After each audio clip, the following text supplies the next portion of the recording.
Morning everybody 28 of March है शायद, 28 ही है, 7 नहीं। और मुझे थोड़ा अकेलापन फील कर रही हूँ क्योंकि अनिका अपनी सीमा बौजी के यहाँ गई है, पूर्वा के यहाँ खेलने के लिए। और मैं होली की अपनी वीडियोस देख रही हूँ क्योंकि मुझे ये लग रहा था कि 2-3 दिन जो होली के होते हैं इंसान बहुत अलग हो जाता है, अपनी पर्सनैलिटी से हटके हो जाता है, मस्त और बबरी हो जाता है। और उसका एक ही टारगेट होता है मस्त रहना और होली एंजॉय करना। तो 2-3 दिन उसकी पर्सनैलिटी चेंज हो जाती है। और तो वो चीज़ जब हम बाद में देखते हैं, आप देख सकते हैं, तो बहुत अच्छा लगता है कि ओके हमने ये खूबसूरत पल जिए या हम इतनी मस्ती से हमने होली सेलिब्रेट की। क्योंकि बाद में थोड़ा पर्सनली भी चेंज हो जाती है और माहौल भी चेंज हो जाता है। तो अगर आप होली की पिक्चर देखेंगे या वीडियोस देखेंगे तो आपको बहुत अच्छा लगेगा बाद में देखने का, क्योंकि वो साल में सिर्फ 2 या 3 दिन का माहौल बनता है जिसे हम इंडियंस इंजॉय करते हैं कि ओके 2-3 दिन भूल जाओ, सब कुछ भूल जाओ और मस्त रहो, खुश रहो, त्यौहार एंजॉय करो। तो यही खासियत है हमारी हिंदुस्तानियों की, और यही हमारे त्योहारों की विशेषता भी है कि जो भी त्यौहार पड़ता है वो हमें अपने रंग बिरंग लेता है। चाहे वो दीपावली हो, चाहे होली हो, या रक्षाबंधन हो, या कोई भी त्यौहार हो, जन्माष्टमी हो। तो मुझे बहुत अच्छे लगते हैं। इंडियन कल्चर की सबसे बड़ी विशेषता है कि जो भी त्यौहार होता है हम हिंदुस्तानी उस त्यौहार के रंग में रंग जाते हैं। और होली के तो सबसे आई थिंक पूरे वर्ल्ड में सबसे ज़्यादा पॉपुलर ही है होली का त्यौहार इंडियंस के, जो हिंदुस्तान में ही मनता है सिर्फ, क्योंकि होली बहुत मस्ती का, बहुत खुशियों का और रंगों का, मिठाइयों का त्यौहार होता है। तो मुझे होली तो वैसे भी बचपन से बहुत पसंद है। और मैं ये बोलती हूँ कि 2 या 3 दिन अपनी पर्सनैलिटीज़ को भूल जाओ, सब कुछ भूल जाओ, दुख तकलीफ और दर्दों को भूल के आप होली एंजॉय करो सिर्फ 2 या 3 दिन के लिए। और उनको, उस वक्त को कैप्चर कर लो, उन पिक्स को कैप्चर कर लो, फिर बाद में वो एक बहुत खूबसूरत यादें बन जाती हैं आपके लिए भी और आपकी फैमिली के लिए भी। सुबह से अकेली हूँ मैं, लेकिन काम भी बहुत है क्योंकि 2-3 दिन काम बहुत ज़्यादा हो गया। और मैंने अनिका का सारा समर कलेक्शन निकाला है, 2 बैग्स भर के निकले हैं। मेरे भी आप देख सकते हैं सोफे पे पड़े हुए हैं, 2 बैग बाहर रखे हुए हैं बालकनी में। तो 2-3 दिन मेरा धोने का काम चलेगा क्योंकि समर कलेक्शन काफ़ी बड़ा निकला है और कपड़े का बड़ा शौक है मुझे भी और अनिका को। और मेरा मानना है कि मेरे को इतना शौक है ड्रेसेस और कपड़ों का कि मेरे पास एक एक्स्ट्रा रूम ऐसा होना चाहिए जहाँ सिर्फ कपड़े और ड्रेसेस रखे जा सकें, क्योंकि मेरा एक ही पैशन है ड्रेसेस, कपड़े। और 2 रूम मुझे बहुत कम लगते हैं, तो कम से कम मुझे एक स्टोर मिलना चाहिए जिसमें सिर्फ मेरे कपड़े रखे जाएँ। खैर ये मेरी प्लानिंग है फ्यूचर की, ये मैं मजाक के लिए बोल रही थी क्योंकि बहुत सारे कपड़े हो जाते हैं। 2 बैग बाहर समर कलेक्शन निकाल के मैंने मेड की हेल्प से बाहर रख दी है और मैं 2-3 दिन तक धोने की प्रोसेस चलेगी। अनिका की बहुत ड्रेसेस निकली हैं। ये तो हर लेडी का काम है, रूटीन वर्क है। और अच्छा लग रहा है मेरा घर में आके, थोड़ी अलग सी फीलिंग होती है क्योंकि आप अकेले होते हैं। सुबह मैंने हनुमान चालीसा चला लिया था, फिर सुंदरकांड हुआ था। फिर मेरी एक फ्रेंड है, उन्हें अपनी बेटी के लिए बुक्स चाहिए थी, तो अनिका की जो 6th क्लास की जो बुक्स थी वो उनको दी हैं, क्योंकि वो मेरी फ्रेंड हैं और ऐसे हम लोग एक दूसरे की हेल्प करते रहते हैं। तो ये रूटीन है और हर लेडीज़ के साथ ये होता रहता है। सुबह सुबह मैं मंगलवार और शनिवार को हनुमान चालीसा सुंदरकांड चला लेती हूँ फ़ोन में ही। तो 45 मिनट का, 50 मिनट का तो सुंदरकांड है और 10 मिनट का हनुमान चालीसा होता है। तो ये रूटीन है मेरा। तो इससे क्या होता है कि मुझे लगता है कि बहुत ज़रूरी है वास्तु के लिए, और बहुत अच्छी वाइब्स आती हैं। और शाम को देवों के देव तो मेरा रूटीन ही है 8 बजे। मम्मी के यहाँ तो ये रूटीन नहीं बन पाता क्योंकि वहाँ पे बहुत सारे लोग होते हैं, उनका अलग सीरियल्स चलते हैं। फिर मैं उनको एंजॉय करती हूँ, उनसे बातें करती हूँ, बहुत ज़्यादा गॉसिप्स होती हैं, जो भी आपके नॉलेज है वो हम आपस में एक्सचेंज करते रहते हैं। लेकिन यहाँ के मेरा रूटीन ये है कि मेरा रूटीन चलता है क्योंकि अकेली रहती हूँ और अनिका तो ऊपर नीचे करती रहती है, नीचे उसकी दादी रहती है।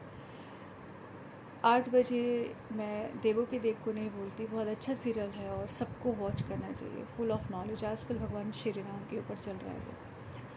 और एपिक भी देखती हूँ मैं, परिक्रमा आता है, उसमें कोई ना कोई तीर्थ यात्रा आपको कराते हैं, तो 1 घंटे का प्रोग्राम होता है, वो भी बहुत फुल ऑफ नॉलेज है।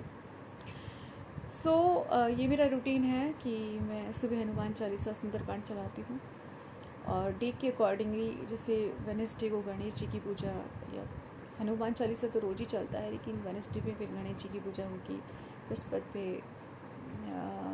ये भगवान विष्णु की, फ्राइडे में आप संतोषी माँ की आरती चला लीजिए, सैटरडे में आप ओम शनिश्चराय नमः, या फिर आप महामृत्युंजय जाप भी लगा सकते हैं।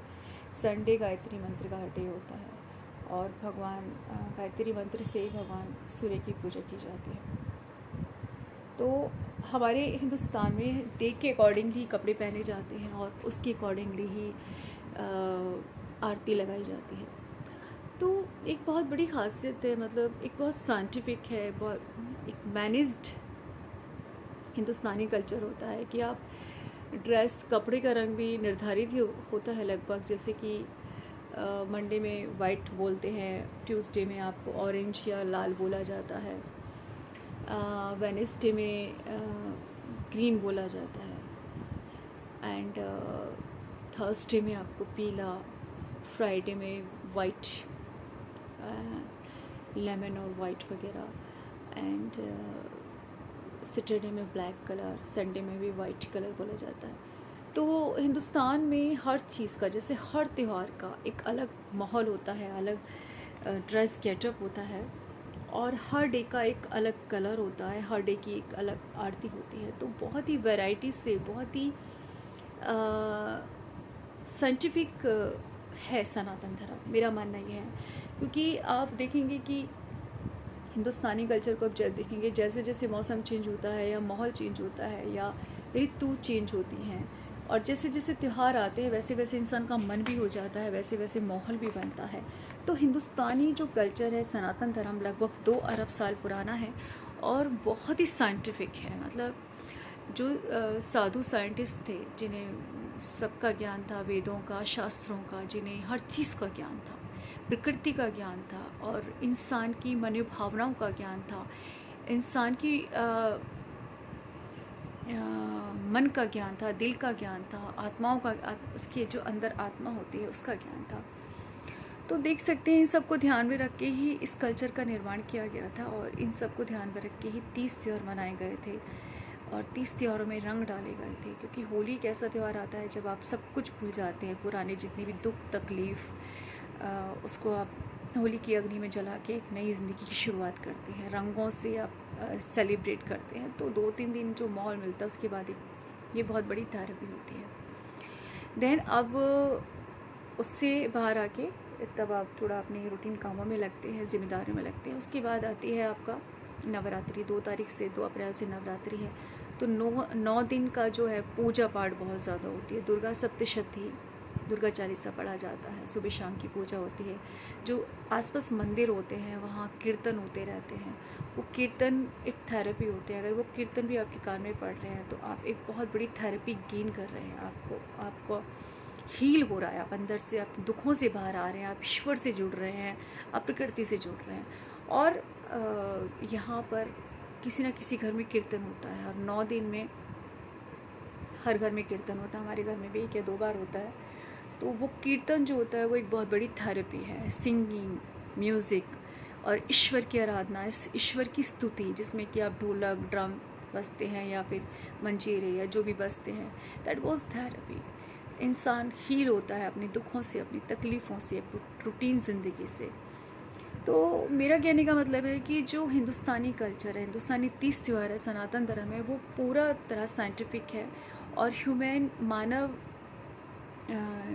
मानव की जो ज़रूरत है, जो इंसान की ज़रूरत होती है, सबसे बड़ी ज़रूरत है कि आपका मन ठीक हो, आपका दिल ठीक हो, आपकी सोच ठीक हो, आपकी फितरत ठीक हो, आपका व्यक्तित्व अच्छा हो, आपकी भावनाएं अच्छी हों।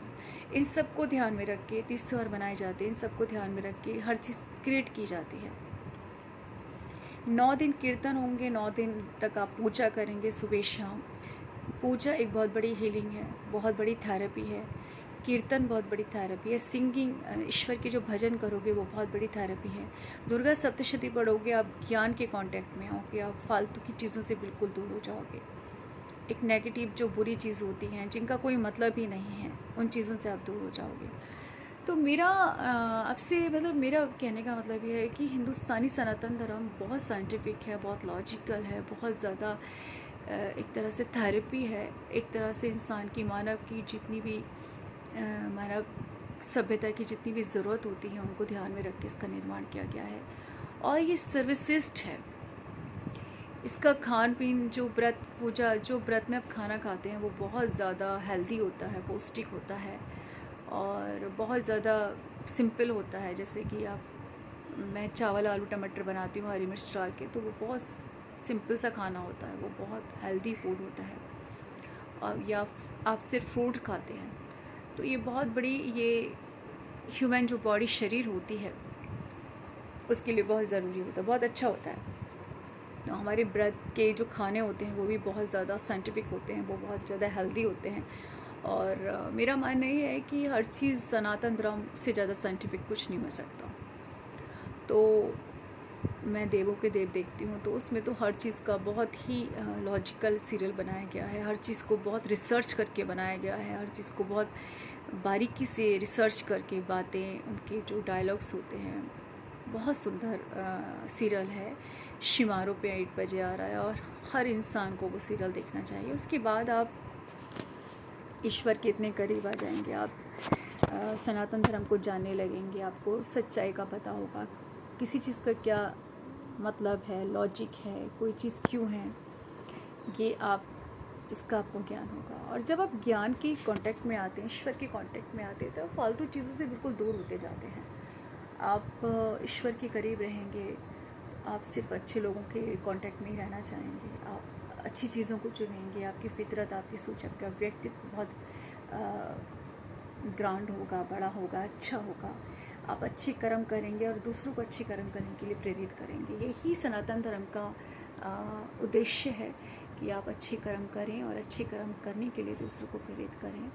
क्योंकि हम संसार में जो आए हैं, मनुष्य का जो जीवन हमें प्राप्त हुआ है वो अच्छे कर्म करने के लिए प्राप्त हुआ है। बाकी इंसान को जितनी भी चीज़ प्राप्त होती हैं, वो धन संपत्ति, ज्ञान, पैसा, प्रतिष्ठा, स्थान, यश, कीर्ति, ये उसके अपने कर्म होते हैं, या अपना भाग्य होता है। ये कोई इसे छीन नहीं सकता, ना बढ़ा सकता है ना घटा सकता है। तो दो चीज़ का लॉजिक है, कर्म का और भाग्य का। भाग्य से कर्म का निर्माण होता है, कर्म से भाग्य का निर्माण होता है। भाग्य को आप नहीं बदल सकते, लेकिन कर्म से आप अपने प्रेजेंट को बदल सकते हैं।